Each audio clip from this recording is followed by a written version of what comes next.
the Gophers will not be participating in the NCAA tournament this March. But the first weekend of the NCAA tournament is the best weekend of the calendar year. This is fact, not an opinion. Dozens of college basketball games with teams and players trying to make themselves a household name, even if for just the weekend. Small schools from smaller conferences get their shot at knocking off schools with more established basketball pedigrees. This is going to be a series where we take a look at 24 conferences and the schools most likely to represent them in the NCAA tournament. Consider this early bracket research to find that Cinderella team that busts everyone's bracket, except yours.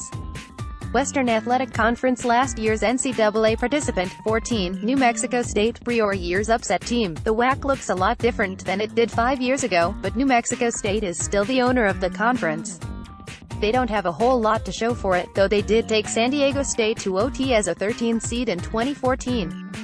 New Mexico State Aggies KenPom rank, 58 off efficiency, 108.3, 119 def efficiency, 95.2, 16 EFG percent, 52.0%, 25. Why are they dangerous? The Aggies are at it again, and this time they aren't messing around.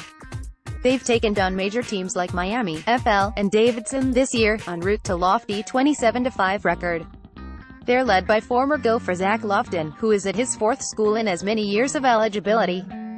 Since he's been around forever, he's pretty good, averaging nearly 20 points per game and pulling down 5 rounds. He's pretty much the conference's best player. The Aggies also bring senior forward Jamario Jones to the table, who is averaging a ridiculous 11 points and 13 rebounds per game, the latter of which is second in the nation. Grand Canyon Antelopes KenPom rank, 109 off efficiency, 102.7, 222 def efficiency, 96.8, 32 EFG percent, 48.5%, 276. Why are they dangerous? The upstart Antelopes were a trendy WAC pick to start the season and scheduled a fairly difficult non-conference schedule. While they didn't pull any upsets, they took Boise State to double OT and nearly beat Illinois on the road.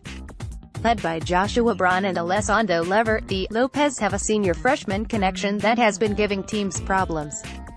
They're 0-2 against NMSU this year, but took them to the wire in their most recent meeting.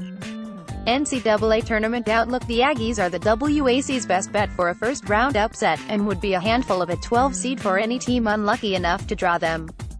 They're a slim chance to make the tournament without a conference tournament championship, but with a few bad losses this year they're likely on the outside looking in without a victory tonight. If they get by GCU, however, I wouldn't want to be the team to draw them in the first round.